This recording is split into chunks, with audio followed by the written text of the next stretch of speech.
The importance of Grand Canyon National Park to this region, it's hard to overstate it. You know, we have over 5 million visitors a year coming to the south rim of the Grand Canyon. In my case, with an outdoor recreation company, it drives a tremendous amount of the business in this area. The park is a well-worn, well-used, well-loved place that could use a lot of help with some of the deferred maintenance, absolutely. We've historically had a tremendous budget deficit in maintaining these infrastructures.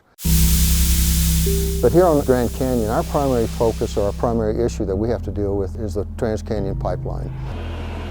We gravity feed 1.2 million gallons a day across the Grand Canyon through 16 miles of aluminum pipe from one side to the other. And it's 50 plus years old and it's starting to wear out. So under those high pressures, it breaks. I've seen it break upwards of 20 times in a year. This is our only source of water and we have to keep it going. Looking long term to replacing this pipeline, it's a lot of money and the whole team's trying to figure out what we're going to do to replace this thing.